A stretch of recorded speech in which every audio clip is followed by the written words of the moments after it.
Hello and welcome to Story Untold. I'm Martin Bauman, and my guest today is one incredible young woman. She's biked across Canada, New Zealand, and South America, and she's a strong advocate for mental health. Now, before I get into her story, I want to introduce you to a friend of the show, Andrew Hunter. He's the host of the Club, a sandwich podcast. We connected online, he liked what was happening here, and vice versa, so we figured, why not get in touch? Andrew, where did the idea for this podcast come from? I noticed one day that while I was browsing Facebook, a lot of people were discussing very non-happy things. It was almost as if we were drowned with all of this terrible news of things that's happening in the world. So I decided to be the change that I wanted to see, and ultimately landed on sandwiches. Everyone has their own opinions about many different sandwiches, especially hot dogs and open-faced sandwiches. So I started with Facebook posts. It took off like crazy. People appreciated these posts, and I decided to take it another step farther and record a podcast with it. Where can people find your podcast? Oh, you can find my podcast on iTunes, Google Play Music, Podbean, Stitcher, anywhere you get your podcast from. And you could find it on our website, which is www.cherryhunter.media. Thanks, Andrew. Today's guest is Amy Tunstall. She's a wilderness firefighter. She cycled over 17,000 kilometers across the world raising awareness for mental health. And she's not done yet. She joins me from Alberta. Here's her story. You've done some pretty incredible things. You've biked across Canada 3 years ago. You bike across New Zealand the year after that. And then you bike South America the year after that. What was driving you and what does drive you each time that you make these expeditions? I think what drives me is just that need to go explore. There's so much out there that I haven't discovered yet, and the two expeditions previous, the Canada journey and the New Zealand journey, it was mainly to learn about myself. I knew I needed change in my life. I knew that I wasn't happy in the situation where I was. So a lot of the trips was me trying to discover myself. After I came back from New Zealand, I decided I wanted to see more of the world, and I had South America in my mind. It's something that I haven't experienced before. I never had been to a developing country before that. So I thought South America would be a nice change of pace, and it was exactly that. Once I completed South America, I realized that there's so much to the world that I haven't even yet touched. And yeah, just experience. I'm someone who values experience a lot. So to have that is just unbelievable. Once you get started, it's kind of hard to stop, isn't it? Yeah, when I first started my journey across Canada, one of the big things was I ended up in St. John's, and instead of it being this super joyous moment of I just completed something huge, it was more of what now? What do I do next? Because it's just a completely different way of living.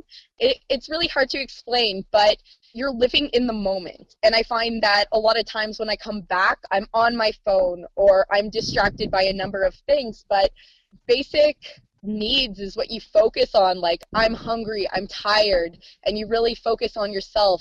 And every time I've started a trip, I've always been planning something else halfway through. So when I was almost done Canada, I ended up planning my whole New Zealand trip. And when I was in New Zealand, I was already thinking ahead to another trip. You have so much time by yourself that you're always thinking ahead to something new. Throughout these expeditions that you've done and throughout your travels and your journeys, you have been a consistent voice for mental health awareness. And for you, the reason is one that hits close to home, and it's one that, for me, resonates quite closely, too. Why is it something that's important to you? I think mental health is something that a lot of people don't fully understand. And when you deal with suicide, it's a really hard death to try and cope with. A lot of times we're so used to physical illness as opposed to mental illness. And my entire life I've kind of grown up with people who don't understand or who don't care. I was 5 years old when my father committed suicide, and it was a really hard process for me. It took me many years to get over, to understand, because you're left asking a lot of questions. And One of the biggest things for me was that people would be disgusted when I told them. They would tell me that he was selfish, and nobody wants to hear that. And people don't realize that it is an illness, like it says in the name. So I just wanted to bring up a point that, it's okay to talk about it. It's okay to experience and go through it, because I go through it by myself. And I try and get people help, or I try and inspire someone. I try and make a difference in at least one person's life, because it's huge. Just you saying something or you being that support system for someone can make a difference between life and death. You've also mentioned your own experiences and your own mental health journey. What has that been like for you in grappling with anxiety and depression, and in coming to find yourself in that experience? So, with my very first two journeys, it was a lot about finding myself. For a long time, I was unhappy in my everyday living. I knew things needed to change. I didn't like talking about it because it had already happened in my family, and I had seen just how much it can affect one's family. So I kept it a secret for a very, very, very long time. And when I first started my bike trip, I was like, oh shit, like this affects me too. And I was lucky because I found a way to cope and to deal with it through the outdoors, through expeditions, cycling, just really staying healthy and active. But I always have my ups and downs. Like, mental health you don't just get over it. You're constantly dealing with it. You're constantly trying to figure out, how to be normal, how to feel normal. And for myself, it's been quite the journey with that. So one of the major differences was my family actually telling me that, I should probably get some help. I kept breaking down constantly, and it's hard on a family because you usually tend to lash out at the people you love the most. They're the ones who see you in this state. It gets to a point where, like, I wasn't leaving my room for almost 2 weeks, where I was basically a prisoner to my bed and into my home, and that's no way to live your life. But I can be here and say that things can change and they can get better. Let's start with the Canada trip, the one that kickstarted things into motion for you. Yep. You've written that before the Canada trip, you were at your lowest, and without that trip, you don't know where you would be. Take me back to that point in time, in the state that you were in, and the opportunity presenting itself to do this trip across Canada. Yeah, so when I say lowest, it just means that, like, I had no self-worth.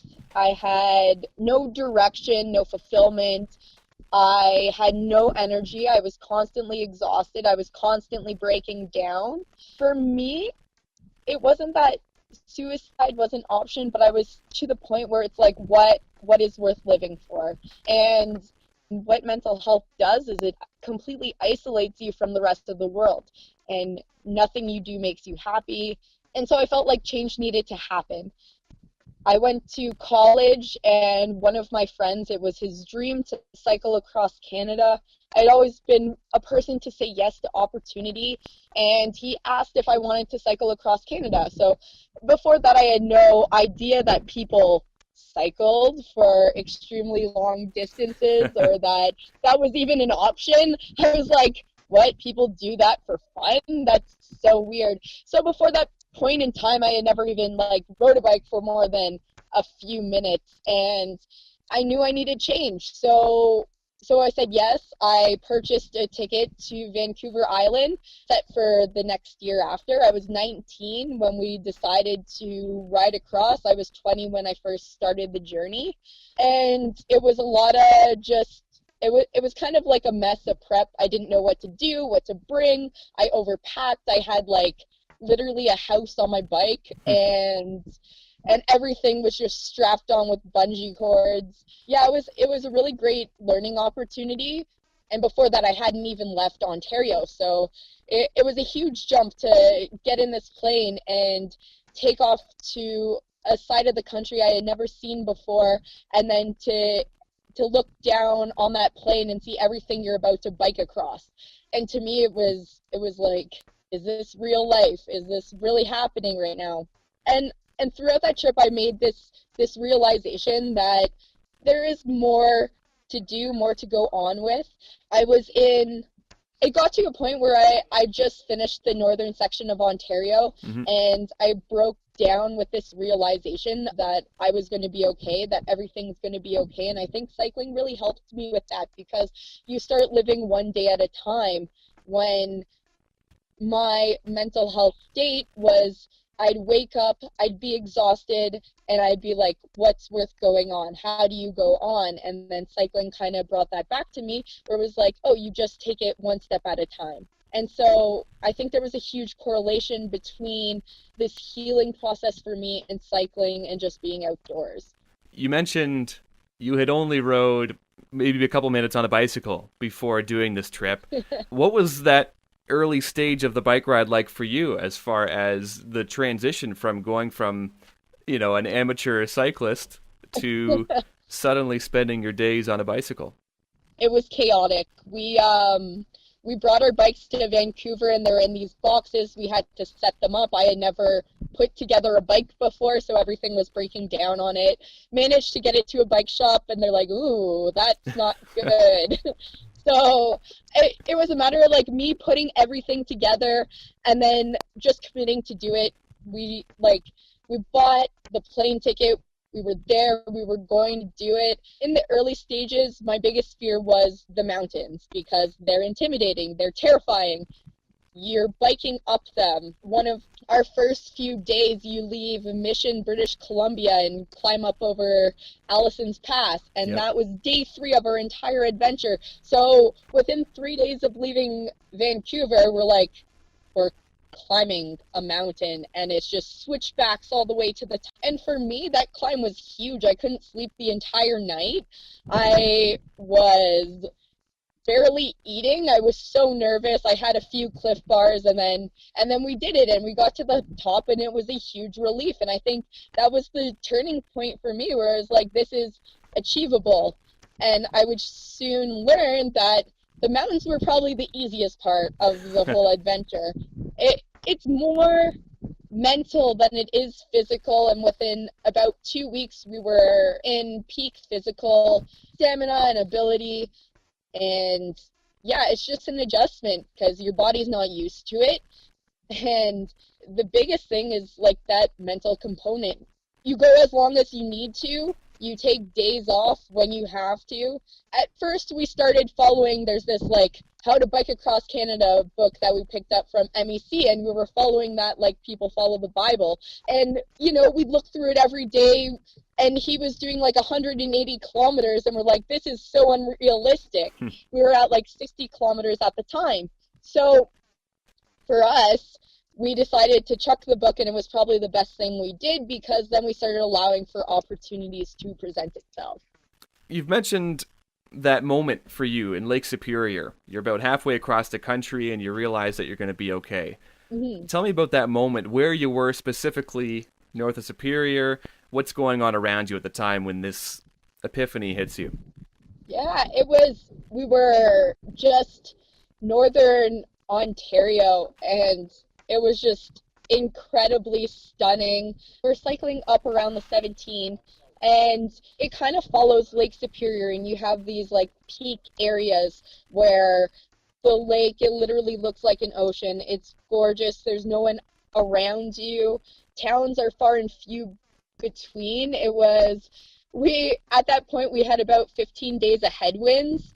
So this was the first day that it stopped, like the wind just stopped blowing in our faces. Usually when I cycle, I like to cycle by myself. So my friend was up ahead of me.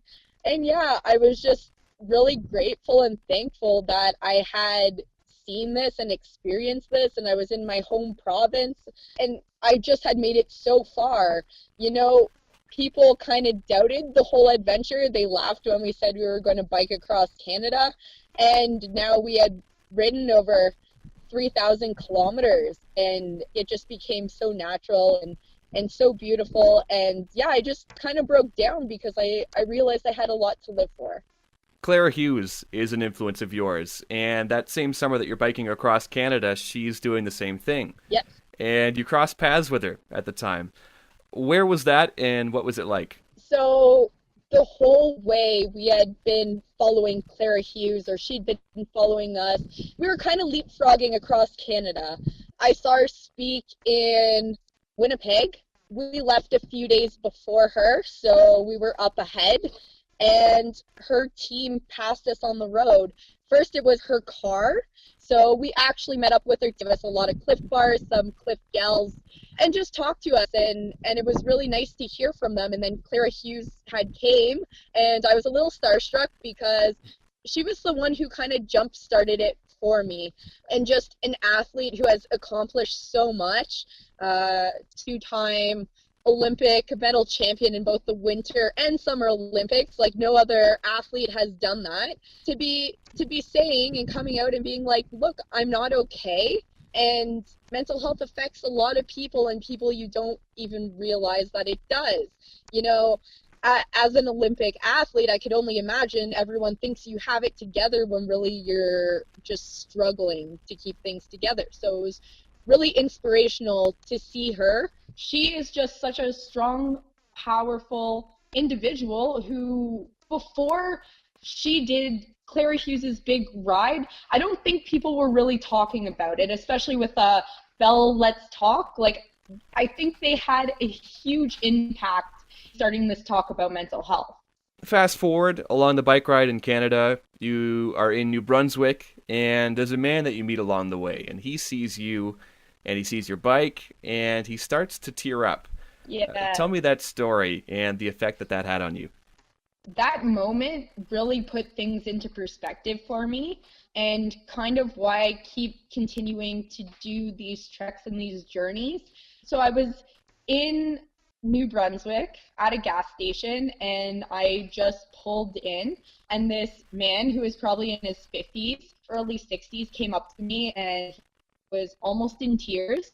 And he said that I was living his dream. And that whole day cycling, I got to think about it. And I'm like, I don't want to get to the point in life where I continue to think I wish I would have. That just really put things into perspective for me, that people don't go out there and live out these ideas that they have in their head. And just seeing his reaction and how this had always been a thought in his mind really impacted me. I don't know what it was exactly, but it just affected me in how I started thinking about life. So you mentioned already that during this trip across Canada, you start thinking about New Zealand and what would become your trip across New Zealand. Take me through that trip and some of the experiences from that. Well, cycle touring isn't for everyone, or adventuring isn't for everyone. Not always do people get time off work or put experiences first in life. So I knew I'd have to start doing these trips and expeditions on my own. And to me, New Zealand was a very good starting point because it was easy. People spoke English there. I am a huge fan of Nat Geo, and so I see all these incredible photos and videos about the two islands, and I'm like, that is my next destination. And so I went there. I booked a ticket, and I started my first solo trek. Now, in the country, in New Zealand, there's a moment for you, I believe it's on the North Island. It's getting closer to Christmas time, and you meet some locals there. Can you tell me that story and what ended up becoming Christmas in New Zealand for you? So I had just finished up around the North Cape in New Zealand, and I was heading along the East Coast. I was supposed to get to a festival. I was going to bike around the East Cape, but in my experience, I realized that, like, you don't have to cycle every kilometer, or you can't say no to opportunities. So what it was, I was just in a small little town, decided to go for a hike, ended up coming into this cove, and there were 3 Maori guys coming out of the water, and they were in full scuba gear. They had just been diving, and they came out with bags of kina. I had no idea what it was, so I was curious and asked them. They offered me some kina because it's a New Zealand kind of tradition. It was really fishy, but I made just simple conversation with them. And the next day they saw me cycling just on the road, and they asked if I was alone and if I wanted to spend Christmas with them. So in the Maori community, it's very much family oriented. And so we'd be traveling around and stopping at all these different families along the way. It was such an incredible experience because Maori people know their land. It was the best car ride I have ever been in because in New Zealand, one thing has the English name and the other has the Maori name. So we were going through that. And these people have lived on this land for so long that they knew every fishing hole. I remember stopping on the side of the road, and there was this waterfall like 20 feet back in the bush that I never would have known that was there. So just these little things that a normal tourist wouldn't know, I was being shown. So as we're continuing our traveling, it's almost Christmas at this point. Our goal is to make it around the Cape and head to this family celebration. When we get there, it turns out to be one of their elders' birthdays, and there's Maori people from all over, and Maoris have like mokas, which is like their tattoos, and the women have it like right on their chin. And it was really cool to see this and experience this, and in celebration of one of their elders' birthdays, all the women were singing, everyone was dancing. It was just such a unique experience. One thing you've written about in the past is the moment when you say yes to a crazy idea. And for you, in that case, it was a trip across South America by bicycle. Tell me about that, the magic of saying yes, even when it might sound crazy. The magic of saying yes. I just came back from New Zealand when I received a message on Facebook if I wanted to go and cycle across South America. So I thought about it. It was with a complete stranger who I had never met before, but I decided to say yes to this idea. And then we started planning it, and we started talking more. Most people would not just take off with a random stranger for 3 months to bike across, a pretty serious continent. And as it continues, we continue like our prep, and then the moment finally comes when this is all happening and we're all coming together. So I took off from my job, which is wildland firefighting in the summers. I drove down to Seattle and parked my car there for 3 months. Went on a road trip with Jake, who was my cycling adventure buddy for the next 3 months after that. And out of it, I was able to gain such an awesome friendship, see a continent in a totally new, different way. And South America was hard. It was a very difficult place to cycle in. There were days where it was 40 degrees Celsius, and it's just before the rainy season, so it's super, super muggy. And it was difficult. There was a huge language barrier for me, so it was nice to have someone there. And just going to a place that in Bolivia, it's actually a developing country, so people live a lot differently than we do. For example, you just buy coca leaves like on the side of the road, and like people barter for stuff, which I thought was really cool. The roads are just completely rubble. People live in shacks. They're not by no standard houses in North America, but this was their reality. And it was really challenging physically because it was so hot, so humid, so demanding, and adding that language barrier to it intensified it. But, if I didn't say yes to that opportunity, I wouldn't have experienced it and got the encouragement that, yes, I could do something like that. You mentioned the rubble piece about the roads. How many flats did you get on that trip? On that trip, it was horrible. So on my previous trips, I'd get like 1 or 2 flats. That trip, though, I had approximately 11. And the reason for this was in Brazil, it was really nice. The roads were paved, but as soon as we hit Bolivia, it turned to a nice like double lane highway into just rubble. I don't even know how, like potholes everywhere, big rocks just in the middle of the road. And we were on road bikes. So I think our tires were like 26 inches. Like they were tiny. They were not meant for those roads. We had no suspension. Everything just kept breaking down on us.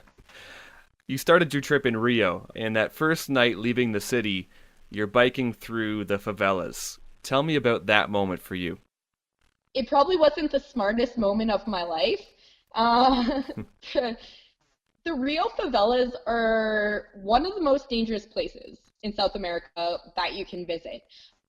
The ones we went through are apparently super dangerous. We didn't know this. We didn't put our research in, but it was insane. There's livestock walking in the middle of the roads. There's people walking around with guns. There's garbage everywhere.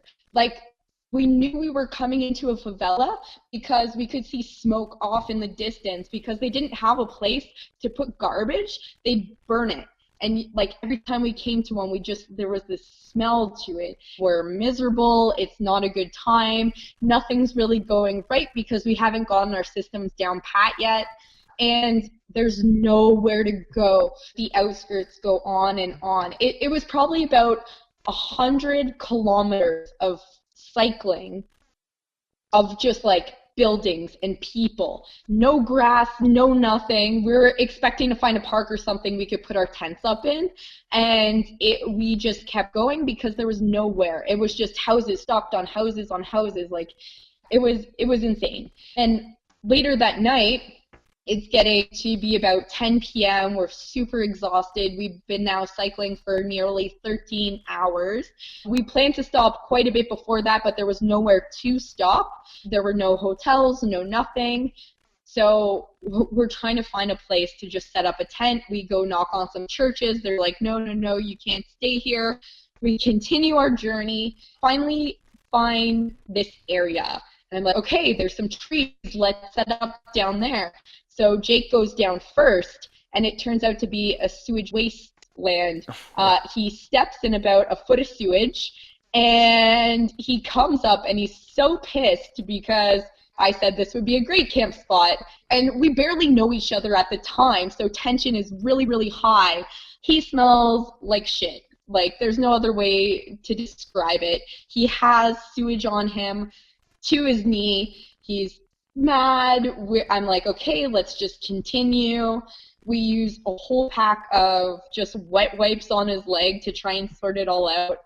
Later that night, we finally find like this little area. We set up a tent, but it's still in the middle of the favelas. It's just this one random piece of grass that we could find with like 2 trees. And I was so nervous because we had seen people walking around with guns. Like, I've heard horror stories. So we set up our tent, and I hear these like explosions going off, and I'm like, what did I get myself into? Turns out to just be fireworks, but it was terrifying. So that was cycling through the favelas. There's another moment, and you mentioned the transition going into Bolivia, but also just at the point of going up to the border, crossing the border, you encounter a couple teenagers, I believe. Tell me about that experience, getting into Bolivia. So we originally were going to follow the Trans-Amazonia, which is the highway that goes from east to west, the continental crossing. Brazil wasn't really what we expected because it was more modernized. It definitely had a lot of Western influence on it, and that's not really what we wanted. So we decided to dip down into Bolivia. And once we got to the border, we are greeted by 3 militia, and they're teenagers in uniform holding AK-47s. Now, our road turned from beautifully paved to this just destroyed road.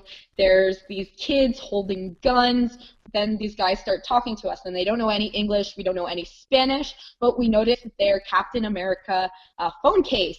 And they open Jake's passport, and they say, Estados Unidos, Estados Unidos. Like, they're so excited because they wanted to show us their Captain Captain America stuff. And so we were kind of terrified. I didn't have my yellow fever shot, so I thought we'd just get turned around at the border. When we were entering Brazil, we didn't need visas, but if we got turned around, then we would have had to go get visas, and we had already stamped out of the country at that time. So we're in this no man's zone, and the no man's zone lasts about 100 kilometers, where you're like, I don't know if I'm getting into this country or not. So it was really awesome to have these guards excited that we were there, and so it turned into more of a photo op than anything else, and they let us into the country, but it was quite a shock. There's a quote that you've shared in the past, and it's a great one. It says, "Fear defeats more people than anything else in this world." Tell me about that realization for you. I think it comes back to that time in New Brunswick where that guy came up to me in tears. And because I spent a lot of time thinking about it, why didn't he accomplish this? Like, why didn't he go out and do it if he wanted to do it so much? And I think the biggest thing that holds us back in life is fear. Fear of what other people are going to think, fear that we're not going to make ends meet. We have so much fear built up inside of us. And yeah, it's just that thing that holds us back. Because what if something goes wrong? What if I don't make it? Or what if I fail? What if? There's so many what ifs we tell ourselves that we never end up doing that thing. So for me, that quote is huge, because if I let fear get the best of me, then I would have never done the things that I've done. This fall, you're going to be hiking the Bruce Trail. That's 900 kilometers. It's your first long-distance hike. How are you feeling about it right now? I'm a little nervous. I'm not going to lie. I've done hiking before. My longest hike had been 125 kilometers, but I really wanted to do something different for this next adventure. I had done 3 cycling trips in 3 years. For me, when I was in South America, I made the realization that I had finished helping myself. I knew where I needed to be in life, and I'm happy with where I am. But then I came to this discovery, but how can I help out others? And I think that people don't understand how to access the outdoors, and it seems so simple, like it's out there. But if you're not taught skills about hiking or canoeing or biking or whatever, if you're not around that when you're a kid, then it's completely alien to you.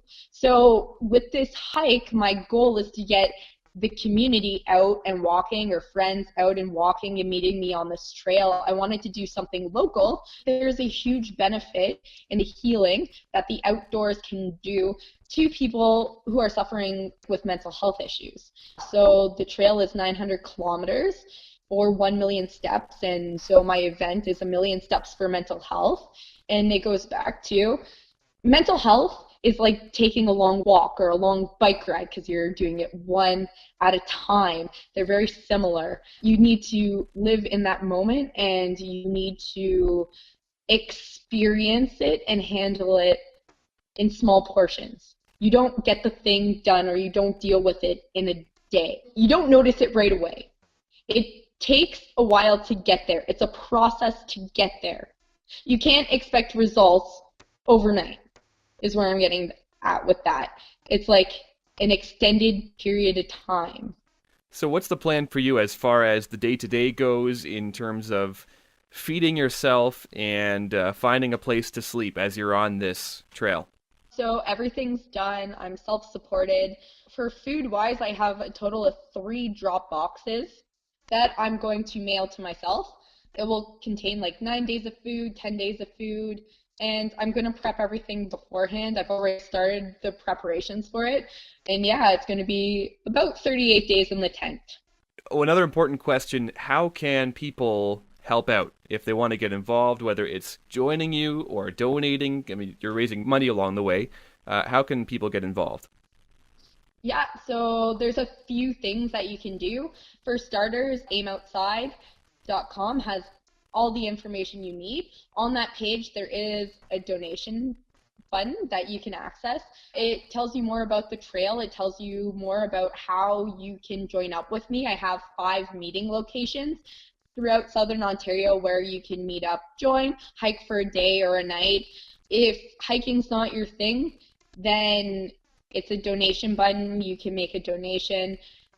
All the money is going to the Canadian Mental Health Association. So I've joined up with them. Or gear, gear's always good to come this way because it's a lot of money getting everything in order for a trip like this. Per trip I do cost me anywhere between $4,000 to $6,000. I'm okay with that because I understand the value of experience, but whatever helps out is greatly appreciated. If people do make a donation, because it is a recognized charity, you will receive a tax receipt along with it. But my main goal is to get people on the trail, get people active, and I want to work through how you can access the outdoors. Maybe have some conversations about mental health and just how incredible this trail is, because every time I come home, I live out west right now, and I hear a lot of the same thing. It's like, oh, it's miserable living here, or I don't like this area. And for me, the Niagara region is such a recognizable location. People come from all around the world to be to this area, and people just don't appreciate it. So I want to take the best out of where we're from. In my opinion, I think the Bruce Trail is amazing, and show people that these resources do exist in our community, but we just don't know how to access it. I think I'll end with this question. And you mentioned already the importance of being in the moment when it comes to a mental health journey, as far as focusing on the moment and not trying to expect overnight change. But there is more to this part of being in the moment. And so there's a quote of yours: the past and future are irrelevant when we start living in the moment, when we appreciate our experiences rather than obsess over the idea that there might be something better. Can you tell me about that? I think we get so caught up that there might be something better, that there always could be something better. And of course, there's going to be better, but you can't focus on that or you're going to get nowhere. So when we live in the moment and when we experience the moment, we're gaining more out of it. I know I'm really guilty of this. Like, I'll be on my phone and I'm like, oh, what's everyone doing? That fear of missing out. And I obsessively, compulsively just want that to happen, but it doesn't get me anywhere. And when we live in the moment, it's so freeing. Thinking about the path that you've taken in life, biking across Canada, biking across New Zealand, biking across South America, to have the confidence to be able to hike 900 kilometers this fall, and to have the confidence to do all of these things and to believe in yourself. How do you think your dad would see the person that you are today? I think my dad would be very proud of who I am and who I've become. He is the reason why I love the outdoors. I remember us being young and he'd always have me on the boat, and he's really the one who introduced me to outdoors, and I'm very thankful for it. I think that without having that as a child, I probably wouldn't be experiencing life in this way. So I hope he's proud. Well, I think he's proud, and that's all I can ask for. Thanks so much for taking the time and sharing your story. Thank you.